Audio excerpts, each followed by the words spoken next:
Hello and welcome to the OUM community and to our USMLE, United States Medical Licensure pathway.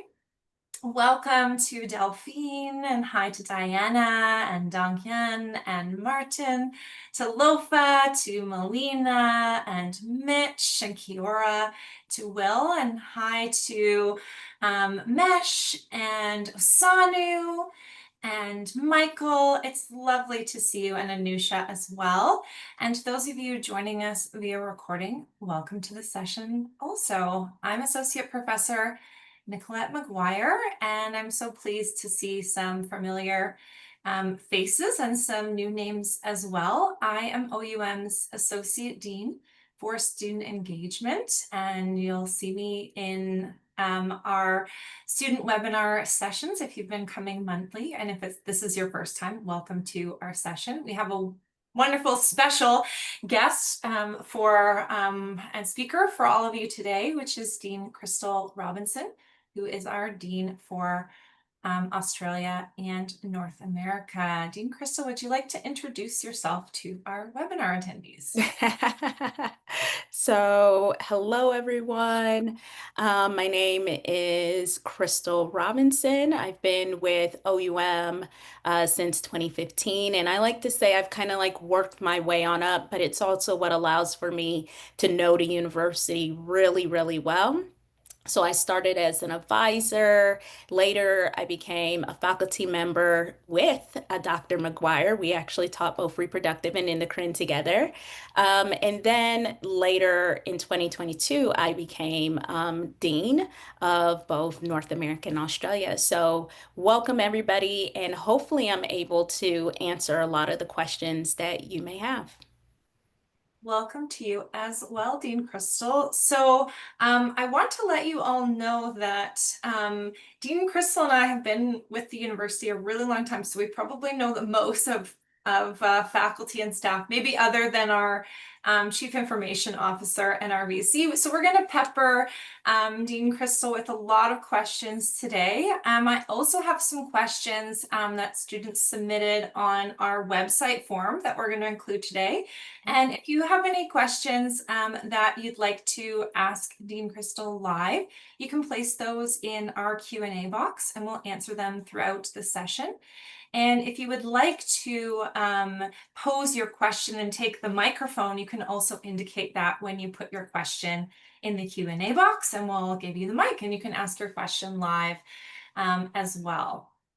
So before we get started, and I start peppering Dean Crystal, and you start peppering Dean Crystal with all of those questions, I actually have a question for all of you. So I'm going to launch a webinar poll and let us know where you are interested in becoming licensed to practice medicine. Are you interested in becoming licensed in the United States, in Canada, in both, or somewhere else? So far we have about 10 responses coming in. The majority are from the USA at this point, but some Canadians and some that want both as well at this point. So I'll give just another few seconds for people to answer. And I also have some individuals that are saying that they would like to practice somewhere else.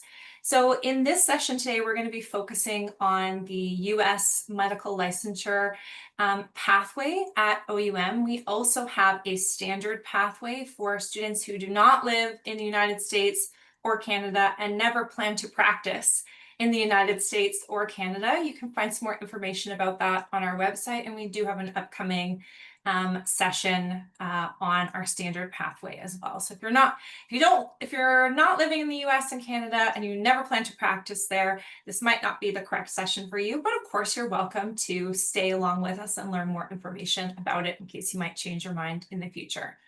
Okay, I'm going to end the poll now and I'll share the results with you just in case any of you are interested in those results.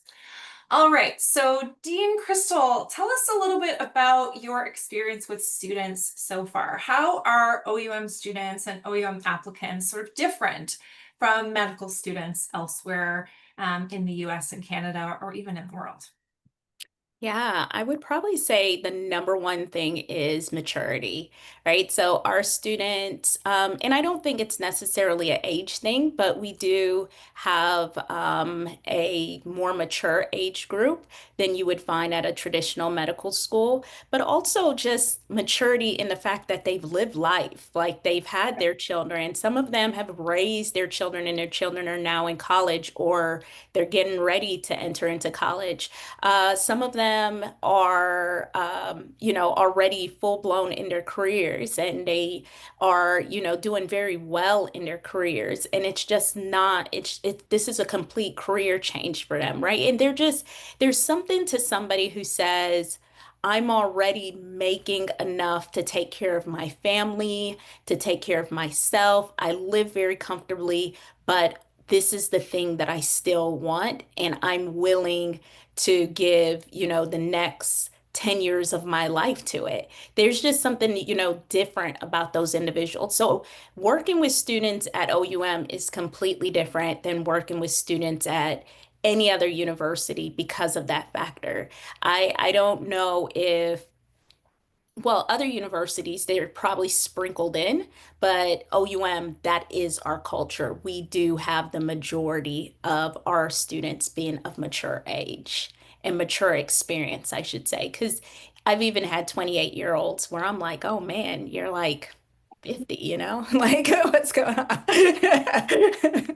Your life, there's a lot. So I would say that, maturity is probably the key that we get here. It's probably also what defines a lot of the culture that you have amongst students, whether it's the ability to be able to launch a lot of programs by themselves. So they're like, oh, we can put study groups together and we know how to do this and we know where to meet up and we can meet at a cafe here or we can meet during rotations and have dinner together. They kind of figure that out on their own because this is life, right? They've been navigating this distance from their friends and family for a while now, primarily because of their age. But yeah, Yeah, we even have students tonight actually like having dinner with our COO and our founder, yeah, yeah, like having a absolutely. wonderful time, like Yeah, having conversations with them. So yeah. yeah, And they're just so motivated because they don't have to be here. They just cannot get out of their heads this pursuit yeah. of medicine. Yeah. And I think that's the difference, right? It's like, like, and there's some that they are incredible people, like they're PhDs and they have just this incredible background that would make anybody just almost envious of them. And they're like, yeah, but I always wanted to be a doctor. And it's like, really? But look at you. You're like one more week of work away from like the Nobel Peace Prize. Like you're amazing, like, but they still come here. So it's definitely a very good group of students. It's actually my most favorite part of OUM is the Me too. students. Me Yeah. too.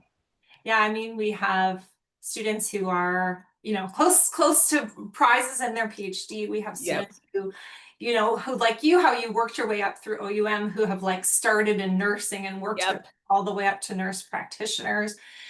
We have students in all different fields of healthcare outside of healthcare Yes. who come in as another career. And a really common question that we get is about for our prospective students, it's like, what do I need to do to kind of prepare to come to OUM? So are there like science courses that applicants need to take before they're going to apply? Do you have any courses that you recommend students take before they apply to the OUM program that would make them stronger applicants and students once the program starts? Yeah, I always say that for me, I think, the basis of medicine is knowing physiology really well. So, if you really, really want to dedicate some time to just like learning something on your own, I would tell you to pour yourself into physiology if you said no, I actually want to go back to like my local community college, you could look for physiology classes, you could look for biochemistry, genetics classes, just anything to get your mind rolling in the way that you need to study science. But the one that's probably going to give you the biggest bang for your time is going to be physiology. You're just going to see it over and over and over, and you can apply it all the way till you're practicing. So yeah, physiology. I think it's like with swimming, if you master how to like get off the springboard, right? You're always going to be a little bit ahead. Like you can be the fastest swimmer, Yeah, but get that springboard. And I think that's what physiology yeah, is. it is. It Start is of that. Yeah. So you sit on the admissions committee and you've been sitting on the admissions committee for a while. And I've asked you this question in webinars before.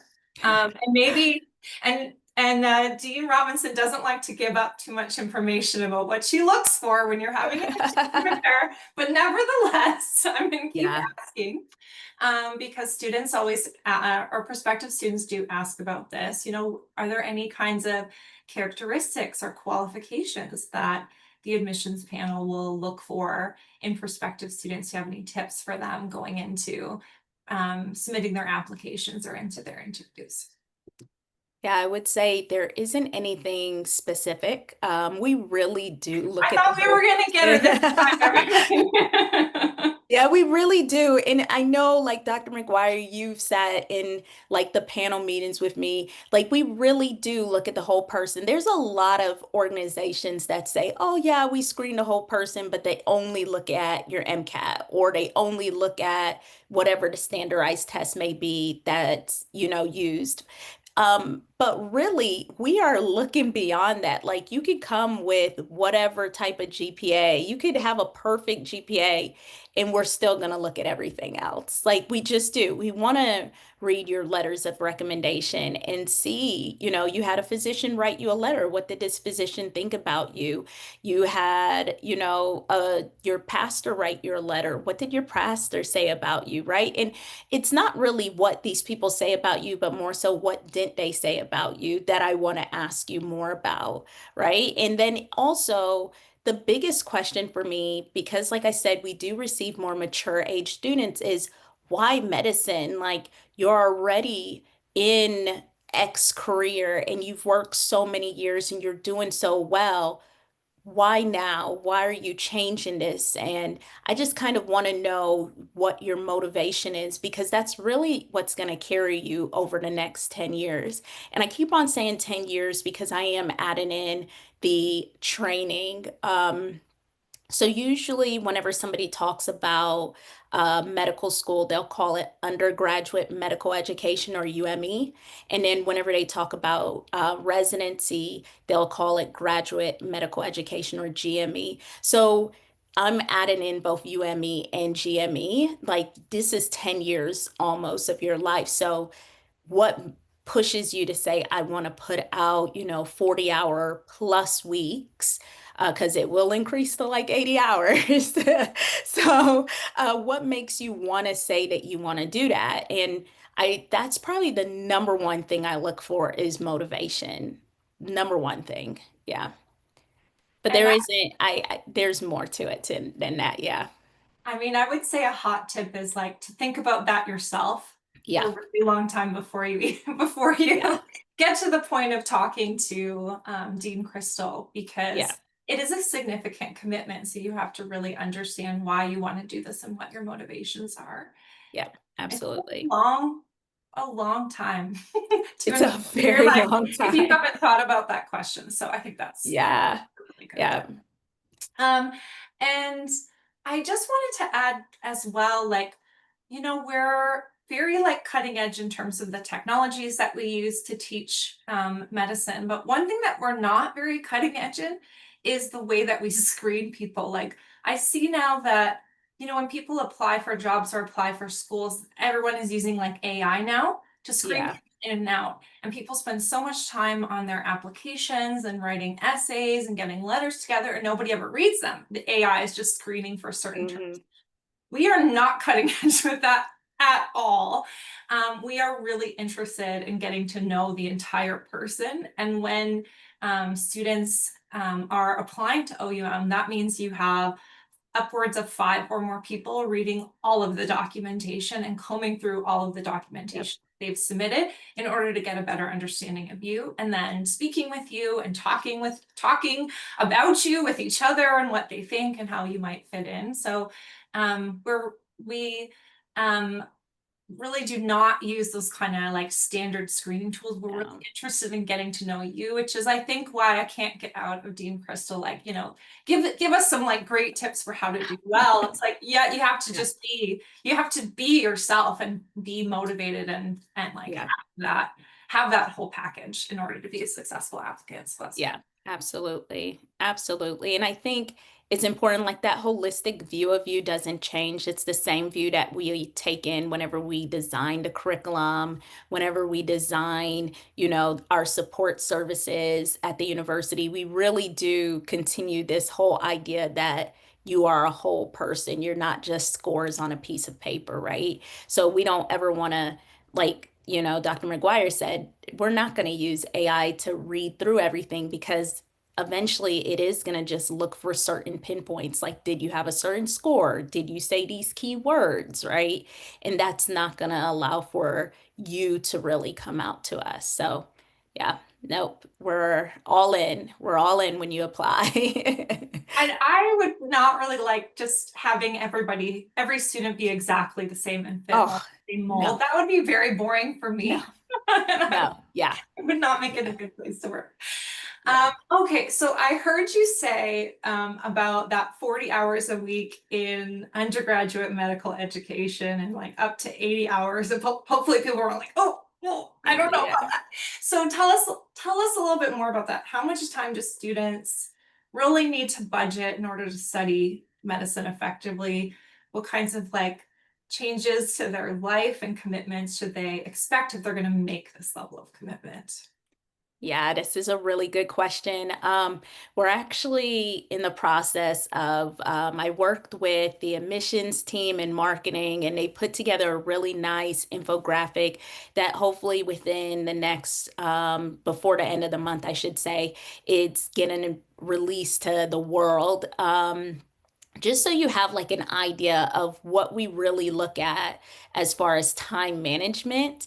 When we sat down, we talked to students primarily using a lot of the survey information that Dr. McGuire collects, and it really sits at like 55 hours. Like, really, this is like 55 hours just studying.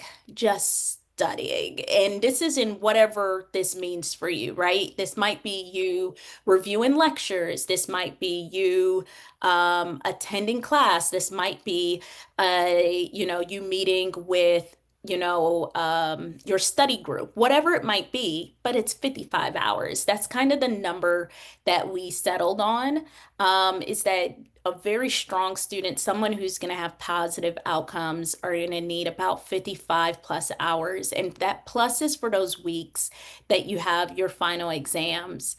And, or I would say, yeah, the final exam, midterm exams, you're really going to be pushing closer to about 60 plus, just to get prepared for those exams. But yeah, 55. And then work is about 25 is the number that we said is, reasonable.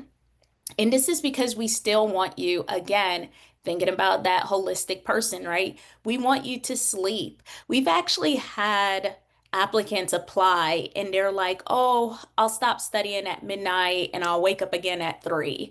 And it's like, like, this isn't sustainable. This isn't something that we want you to do, right? This doesn't make you a strong student. This makes you somebody who's going to burn out. This makes you somebody who's not aware of what you need in order for you to sustain yourself, right? Like, this is not You lack self-awareness, right? This is actually kind of like a red flag to us more than anything. So don't come to us thinking you're impressing us with that. Like, oh, I can only sleep 3 hours. Well, no, you can't. There's been numerous medical studies that says that you can't. And by the way, the most recent medical study of those who are 40 plus. So if you're 40 plus and you're listening, you need a minimum of 7 hours of sleep. 7 hours minimum. Minimum. You might think you're doing good on that six, but they actually found that once you get to the 6 hours, that you actually increase, your chances of developing cardiovascular disease and other risk factors. So just really, really consider adding that extra hour if you're somebody that's at six or lower. But yeah, so in the that's that. I've probably answered that question because I kind of lost myself. So yeah, that's that. But time So management, like I said, 55 hours and then 25 is the work hours that we would say, and everything else is sleep, health, family, whatever makes you happy in the community. That's everything else. still be a person, still be you. And Just I, also so have Dr. 55 hours. Yeah, so Dr. McGuire really preaches this idea that you still need to be a person, like you still need to be you. Like at the end of the day, you still need to be you. And I know that sounds odd, but in a space where you can easily lose yourself, medicine is this space where you're constantly giving, giving, giving. You can go pick up any report and you'll see suicide rates very high, depression very high within the community who treats it. It's odd. How are we carrying the highest risk for these things, right? And it's because we're constantly pouring, pouring, pouring, and we're never pouring back into ourselves. We're never allowing ourselves to refill. So we reach these points of empty and we just run on empty. And we think nothing's going to happen running on empty, but it does, right? We end up like in those statistics, unfortunately. So I agree. And maybe Dr. McGuire, you can kind of speak to your little speech that you tell students about just, you know, you have to be you. Like you have to be you at the end of the day. Yeah. That's who we want to be a doctor, is you. You, it's not just like a brain on a stick, right? It's you and your personality and all the things about you and your empathy and your compassion and who you are and your experiences that go into that. Yes, you've got to pack your brain full of all the information that enables you to be an effective clinician, but you are not a robotic clinician. You are yourself, and that's a very important part of that equation. So you'll get Absolutely. lots more of that from me if you're attending study skills for student success later this month, or for those of you who are starting in cohort 2502 at the end of this month. We'll talk lots more about that as well. So I'll save my big speech about that for later on.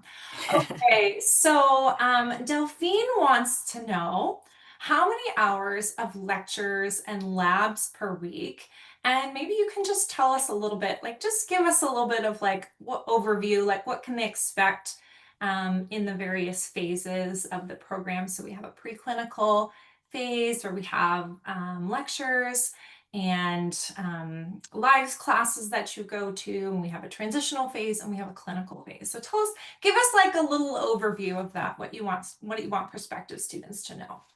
Yeah, so very good question. Thank you, Delphine. So whenever we look at our preclinical years, the preclinical years, you're primarily, this is kind of where the difference with us and your traditional brick and mortar schools are, is that you don't have to show up to the class at 9 a.m. in the morning and then leave at 3 and then go home and now use the remainder of the day to study. Instead, what we've done is we've pre-recorded the lectures for the week.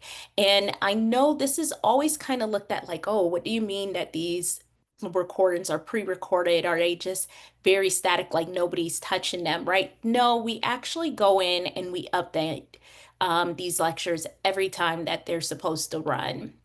So if cardio is held this month, the next time it's held, we will have updated pieces of that course that need to be updated. So it isn't something that just stays there, that's never ever touched. We constantly are updating it. But to go back to that, so you will have all your lectures up front, but please be mindful that we give you the same amount of the material that the brick and mortar school does that says you need to be in the class from 9 to 3, right? So you still receive the same amount of material. The only difference is that it's in a recorded format. We do have live interactive classes, and this is for our US time. It's going to be in Eastern time at 8 p.m. at night. We do have another one that occurs in the morning, but it's always going to follow 8 p.m. Australian Brisbane time. So this could change for you. This could be sometimes 4 a.m. in the morning. This could be 5 a.m. and it can be 6 a.m. It depends on where you live and if you go by daylight savings time, if that's going to switch for you. But it'll be 4, 5, or 6. So if you are a morning person and you're like, well, I want to knock out these live lectures, then you can wake up at 4 a.m. To knock them out with the students that are in Australia. And I will say this, that Australian students actually attend the 8 p.m. at night or 8 p.m. at night session because for them, it could be like 10 a.m. 11 a.m. maybe, and sometimes maybe it might be 9, something like that. So it's like the morning for them as well. So for them, they might attend that. So you're going to interact with your Australian Samoan counterparts in either session. But that's the two things. So in your preclinical years, you are going to have to be available, like I said, 55 hours a week to take in your lecture material as well as be available for your live classes. When you get into your transition years runs exactly the same as your preclinical years. And then when you get into the clinical years, and I should say the difference with the transition time is that there is a week where you interact in person, where we actually ask for you to come in person to a facility, and you will have a lot of activities that you do for an entire week. So Monday through Friday, you'll be with us. When you are in the clinical years, you'll go to a local site where you'll attend clinical rotations. This can be anywhere from about 40 to 60 hours a week. It does depend on the clinical supervisor. The clinical supervisor's schedule, if it's a regular 9 to 5, then you'll be closer to 40 hours a week. However, if it's like a typical physician schedule that, it can run till 7 o'clock at night, then you might be clocking something like 60 hours or so a week. You also do have to take on call if the physician is on call, and this is something that they require of their students, then you might have to also take call as well. But you should balance about 60 hours of live in-person interaction in the clinical years through your clinical rotations, as well as there's some components that you have to do for the university. So we do have some reading assignments and some cases that we want you to learn along the way. So you'll go log into Moodle, you'll learn these cases. So for example, if you're in obstetrics, you would go through an obstetrics case, and it's probably something that you've already seen on during your rotation, so you can probably blow through it pretty quickly. But that is about 4 hours of work a week. So you'll have your 40 to 60 hours in the clinic, and you'll have about 4 hours that you have to do for OUM a week. So you'll be looking at about 40 hours. So at every single point at OUM, we say that you need about 55 hours, honestly. And there's some weeks that are going to be better than others where, you might only need 10 hours, 12 hours, right? And let me say what those weeks are just so you're not hanging on to those. Those are primarily going to be your final exam weeks because we've done a lot of research with the students and we found that students really want a week or so or a couple of days to really compile and, consolidate. That's the word I'm looking for. Consolidate all of the information that they've taken in. So, like cardiovascular is 12 weeks of information. They want time to process 12 weeks of information before they have to regurgitate it on an exam. So we usually allow for that last week to allow for you to have that study time. So that's where you might be looking at something a little shorter. But again, because it's the final exam, you might honestly be putting in 60 hours just to prepare for the final exam. It just depends on who you are. Yeah. Okay, we've got some follow-up questions. Ready? Okay, so Yeah. Preamble would like to know what time zone are the lectures and are they recorded? Yeah, so our lectures currently are all recorded.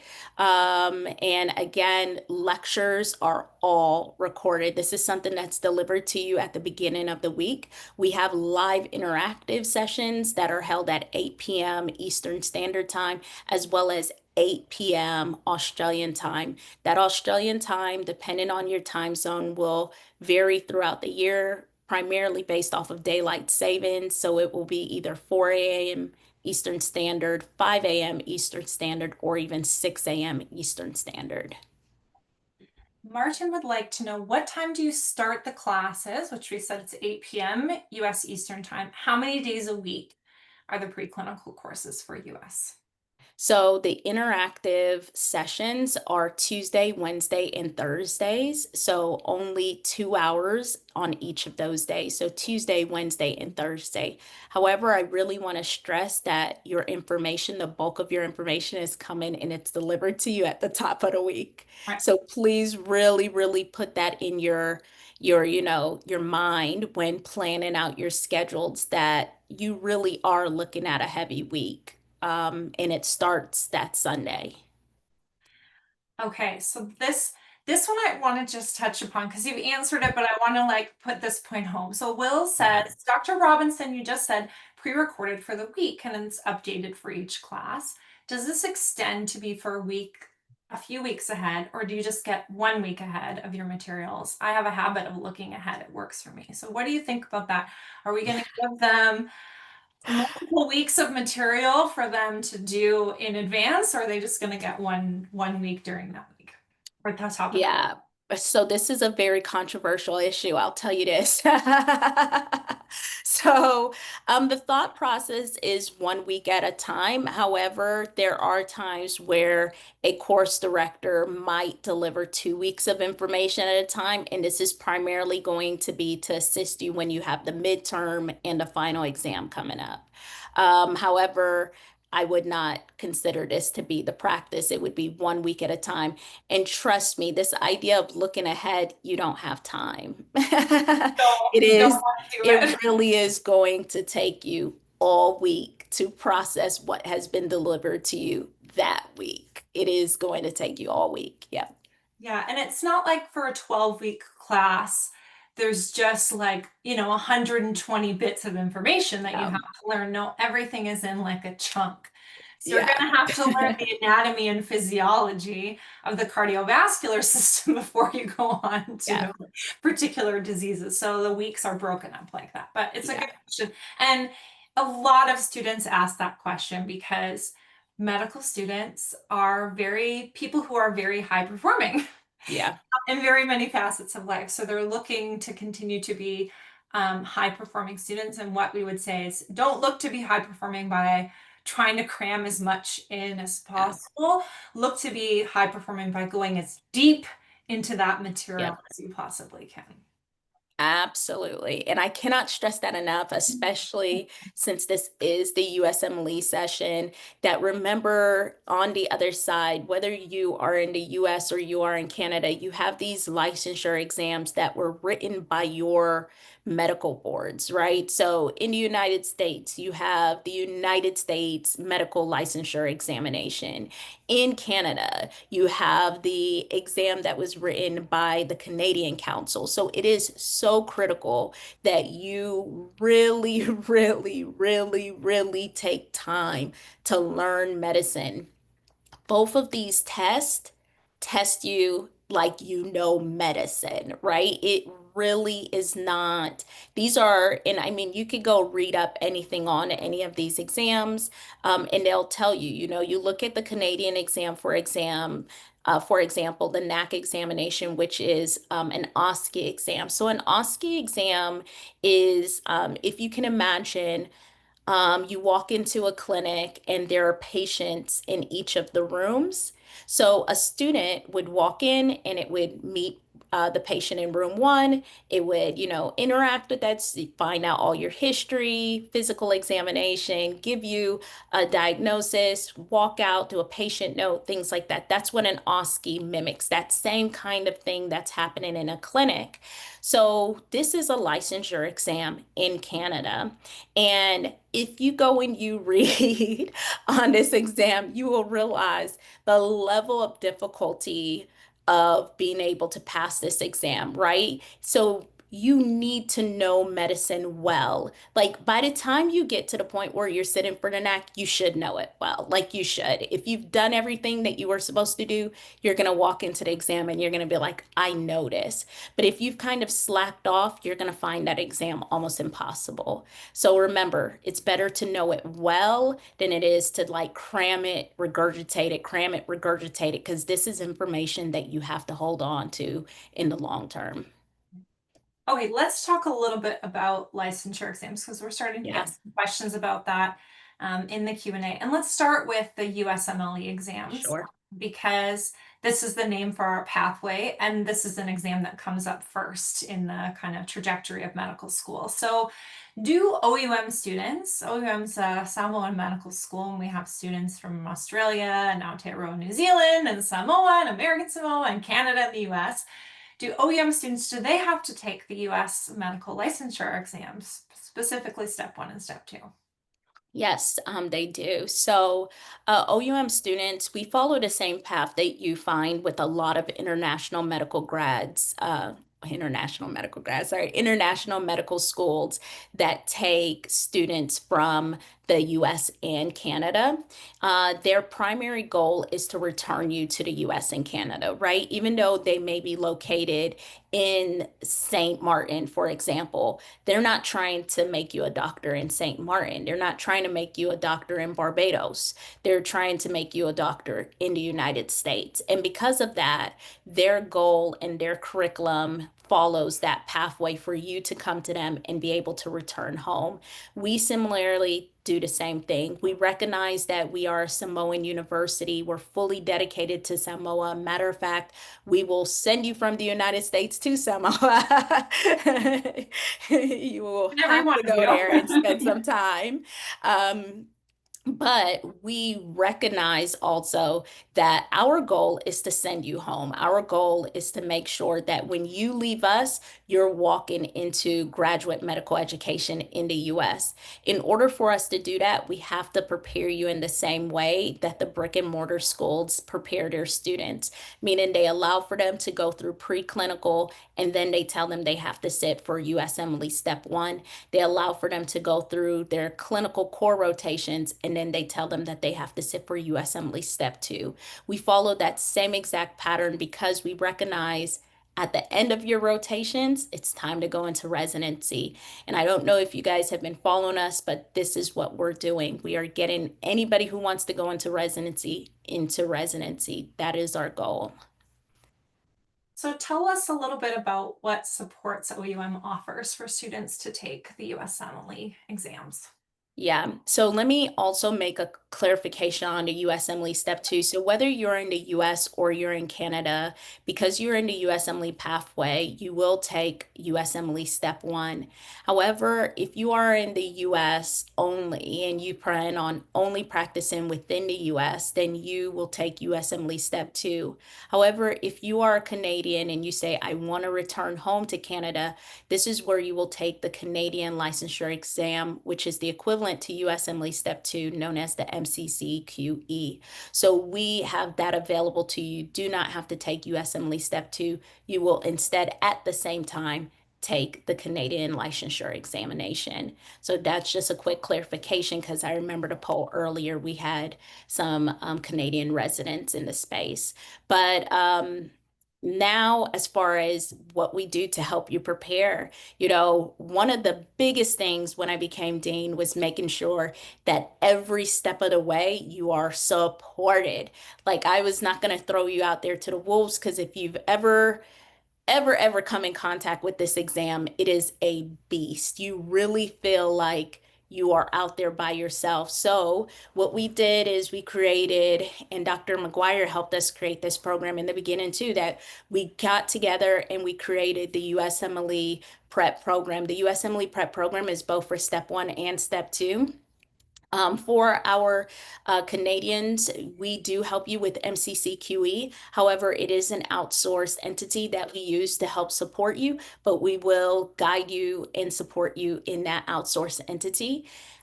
For those who are taking USMLE Step 2, we allow for you to prepare. And let me just also say this, because I just kind of threw that in for the Canadians, that while you're in your rotations, we do assist you the same way. It's when you get to the exam, there's some things that are quite different, and it's primarily around the legal side of medicine. And this is the side where we have to make sure that we have a Canadian exist in you, that we can't use US resources because, as you know, the US healthcare system is not the same. So you do not want to follow our legal authorities when it comes to answering any question that is going to ask you about the legal side of medicine in Canada. So that's primarily why we shoot you over out to this outsource, is for you to get that side, which is a nice chunk of that examination, as well as it's a nice size of step two.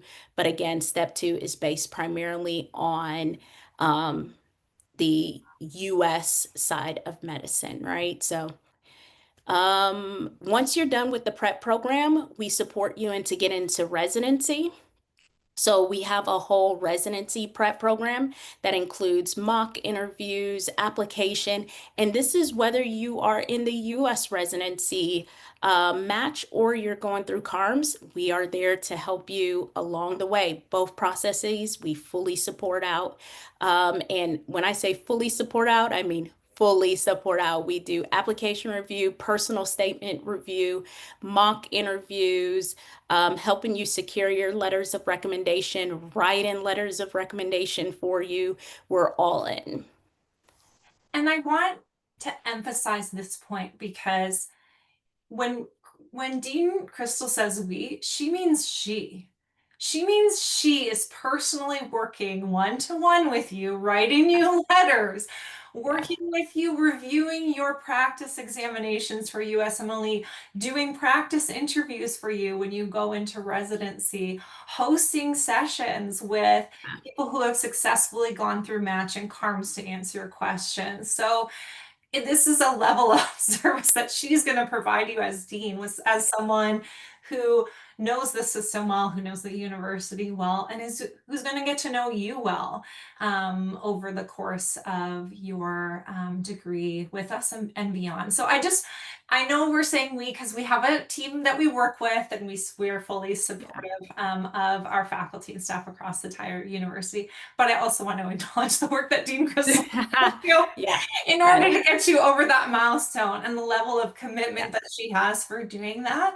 And why would we like ask her at the beginning about what she's looking for in terms of applicants is Yeah. really that matters because she is personally investing in you when you come Yeah. into this university.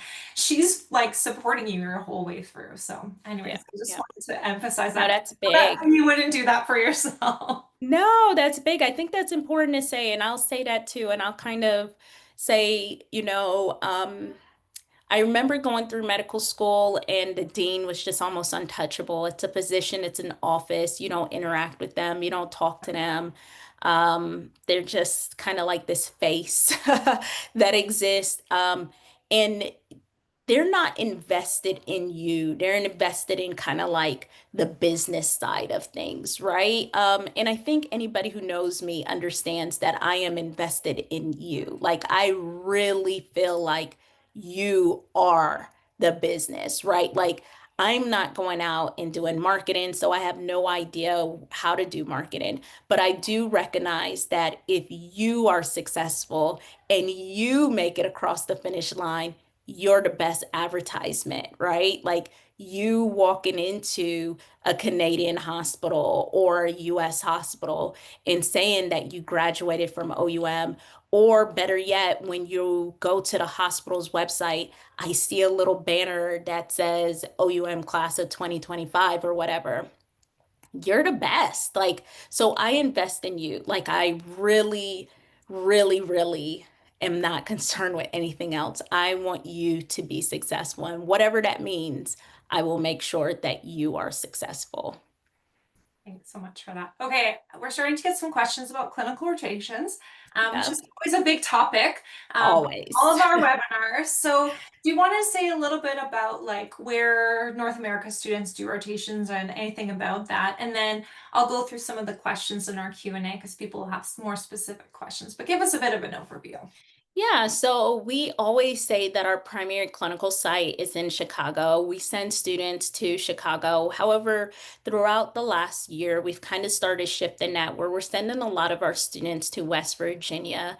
We found that it matches better with who we are as a university, right? We believe in rural medicine. West Virginia is a state that is starving for physicians to come in, right? It is primarily rural. So understanding that kind of medicine it's just paramount to the university's mission. So we've kind of started shifting students. So you'll probably find yourself in West Virginia, but we still have our contract in Chicago and we still will use that.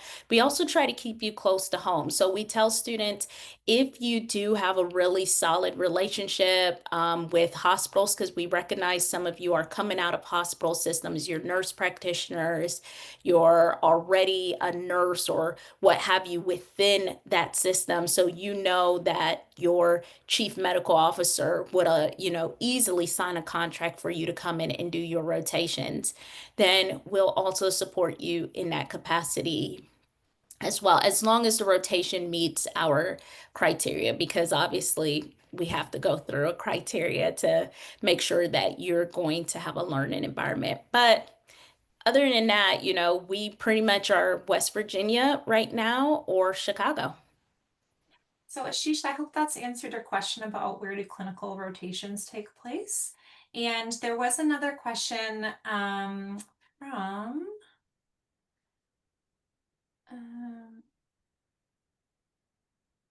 oh, from Grace, do we have to go to a site in the USA during the preclinical year for a certain number of hours, or will everything be online in preclinical and then there are sites in the US just for clinicals? Yeah, so technically the transition units are under the heading of preclinical. So if you wanted to look at it that way, yes, you will have to go to a site for 1 week during the transition units. As of right now, we don't have anything actually written into what we call like the medical science units, right? Those organ systems where you have to attend anything in person live. And Beatrice wanted to know the US clinical rotation sites that are affiliated with OUM, are they guaranteed? Maybe you can speak a little bit about the guarantee around clinical rotation. Yeah, this is a big one. I think if you go to any health profession schools, they will answer this question with like a little giggle because there is now nothing guaranteed in this space. But what we do sign our contracts. All of our contracts are long-term contracts. So some of them put us at a specific timeline of about 5 years. Some of them actually just say until everybody doesn't want to deal with each other, like when you want to stop using us, then that's fine. But if you want to continue using us, then we'll be here forever for you. So that's kind of the main type of contract that we have in place. So I wouldn't necessarily say it's guaranteed because anybody who's in the healthcare space knows that at any given time, facilities close or they're bought out. As soon as new management comes in, a lot of those agreements that are in place can be considered null and void because they can say, oh, you technically made this agreement with XYZ Health, and now we're QRS, you know? So they could say that, and we wouldn't have anything to uphold the contract. But as of right now, everything that I've told you as far as West Virginia, Chicago, we do believe that these will be here in the long term. And we do generally have students asking, and we have students currently taking advantage of this as well. They always say, I'm affiliated with this particular place. Can I do my clinical rotations there? So, for example, Trammell has said, my wife is a physician and works at a large healthcare network in Michigan, where I live. Do you have students in scenarios like mine, where they schedule all the rotations? And Martin said, if we're connected with the hospital here in Southern California, can I do my clinical training here? So, can you talk them a bit through about how we would handle situations like that with students? Yeah, so anytime that you're connected with a hospital, all you have to do is connect with us and we'll make the connection too. It really is that easy.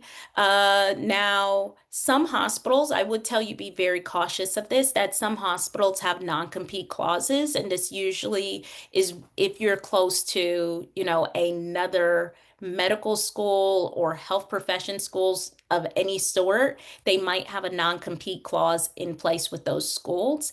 If they do, then it might appear that there's space like, oh, I know this family physician. He never ever has anybody. He says he'll take me. But as soon as you get the contract up to the facility level, they say, no, sorry, we have a non-compete. So, please be mindful of that. I know you said like your wife, I believe it was a wife that is a physician and works for a very large hospital system. That could potentially work, but anytime that I hear large hospital system, I also hear that there's probably a larger medical school that's working with you. If you're a large hospital system, somebody has kind of, put a ring on it. No one's touching it. That's kind of the way it is. But you can always just contact us and we'll work with that institution and we can, if it's possible, we'll get agreements in place and you can get it done. Now, I heard about Southern California. We already do have a couple of contracts in place in Southern California. What we do with these contracts that are more local to places is that we restrict them to students who live in those areas. So we have those throughout the United States. To be quite honest, it isn't something that we really advertise, and it's because our goal is to support that system. So, for example, probably the biggest contract that we have in place is on Big Island in Hawaii. The issue with this contract is they only want Hawaiians, right? So if you are from Hawaii, if you have a Hawaiian address, they will say, okay, you can do your rotations here. If you are next door, well, it's not really next door, but as next door as you can get to Hawaii, in California, they will not take you. They will say, no, we don't want California residents. And the reason for this is their goal is if we're going to dedicate and pour into you, we want to know that you want to return back to Big Island and practice medicine. We don't want somebody who is transit, right? And that's why some of these contracts are really to help support their area, which with the Southern California hospitals, that's really what it's about with them, is that they will help support anybody who's from Southern California, but they'll be very reluctant for us to, for example, take somebody who's from Tennessee and send there. We also had Alexa who submitted her question saying, my pressing concern is my desire to have clinical rotations near my hometown. I live by two large teaching hospitals, one of which I work at as an APRN. What's the likelihood and timeline to consider that as a possibility for me? So I want to kind of focus on that last part of the question, like when Yeah. do students need to be thinking about where they're going to be doing their clinical rotations and if contracts can be put in place? Yeah, so I always tell students, if you have a person or somebody, a contact right now at the facility and you are in your preclinical years, now is probably the best time to establish the agreement. People move on. That's just the reality. And when that person who is your ally moves on, we might not be able to get the same kind of contract. So I really, really stress like if you have the contact now, do it now. Even though you yourself might not be able to benefit from any agreement that's signed for about 3 years, it still will be put in place. As I said in the beginning, if you guys recall, a lot of the agreements that we get have this timeline at a bare minimum of 5 years. Some of them even have a timeline that just says, hey, when we get tired of each other.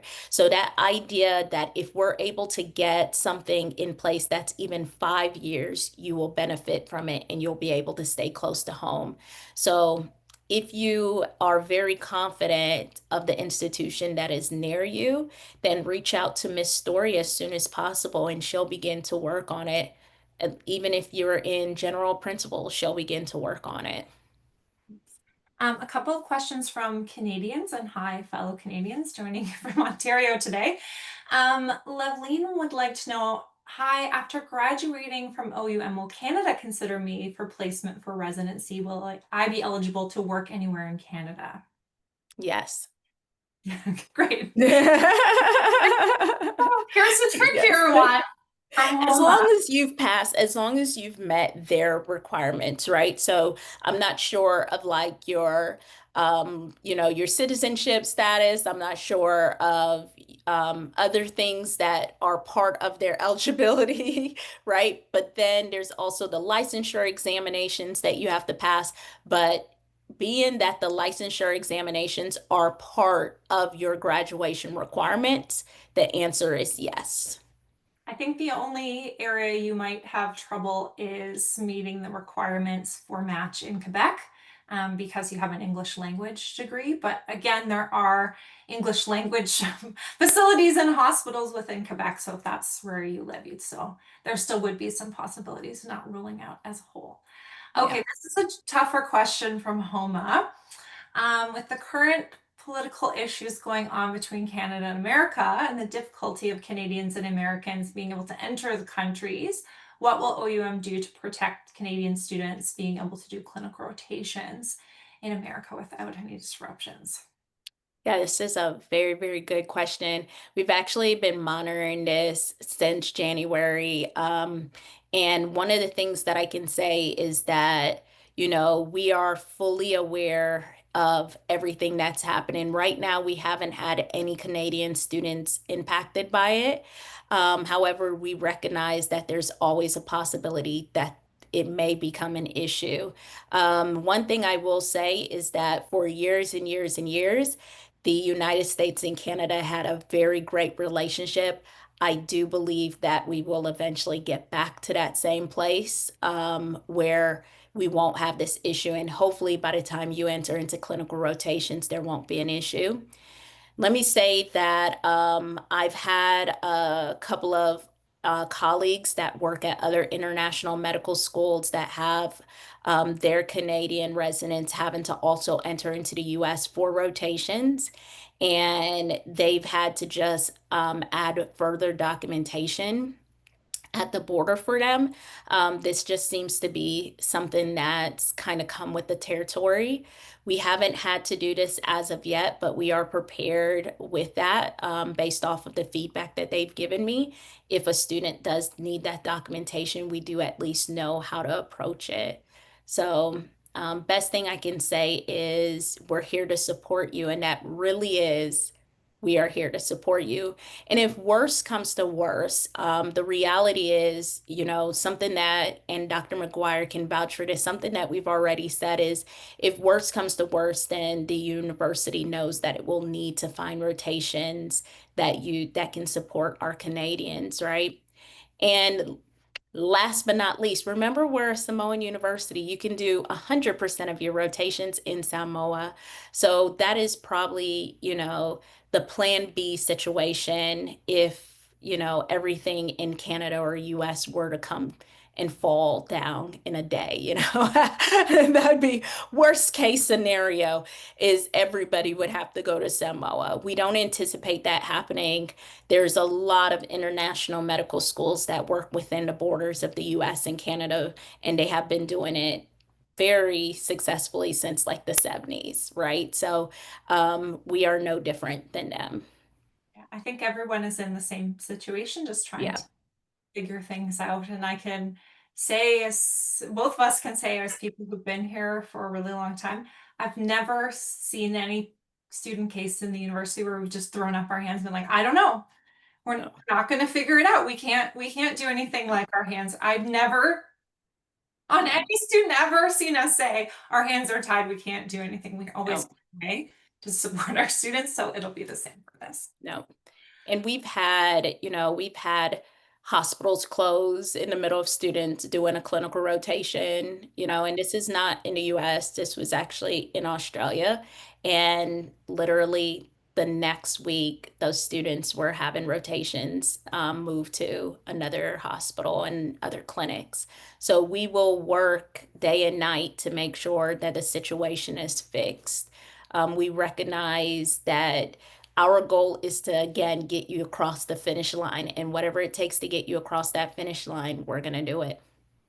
I just think about things going on during the pandemic and what we were able to do with our Yeah. students because of the structure that we have, where other students, like for instance, and a lot of our Australian students, students in their country that went to Australian-based medical schools didn't have an opportunity to continue on. Yep. However, our students are like, okay, well, we'll go to Samoa and continue our rotations because we're allowed to go there Yeah. at the hospital. So we will find a way, just like every other. Absolutely. And Um, and I'll say that, so even in, with the pandemic, when our students, their rotations were like halted, because we already understood this space online, we were one of the first to get a radiologist and say, can you offer a virtual rotation? Now you go to all these US schools, they're like virtual rotations, and they make it sound so fancy. And I'm like, we were doing that thing back in 2020. Like, yeah, like we were doing that. But we were able to help support our clinical students and keep them moving with online radiology, an elective with a virtual online radiology and a virtual online pathologist. So hired a radiologist to come in and do a clinical rotation with them, hired a pathologist to come in and do a rotation with them, and these students did it. So I will tell you that we've always found a way. We just are in a space where we can pivot just in a way that I think other schools can't or won't. I'm going to leave us with our final question that was submitted from Anusha, which is, I'm a registered nurse and would like to pursue medicine. Can I? Absolutely. Anybody can. We've had lawyers, we've had piano players, we've had artists, anybody who Teachers, wants. engineers, graphic Yeah. designers. Anybody who feels like they can learn medicine and they're willing to put in the hours to learn. And yeah, you can. Absolutely, without a doubt. And you will probably do really, really well because you have that background, that nursing background. Thank you so much. So we're out of time for today. Really appreciate all the questions submitted in our Q&A. If we didn't get to your question today, we'll pass it along to our admissions staff to make sure you get an answer. Thank you to each and every one of you for joining us live. And if you've joined us via recording, it was great to have you here too. I want to thank Dean Crystal for spending her hour with us and for her lovely attention and conversation as always. So thanks everyone. Yeah. And Thank see you guys. you again later this month for meeting some Canadian faculty and talking a little bit more about Canada. See everybody soon. Be well till then. Bye for now. Thank you guys. Bye.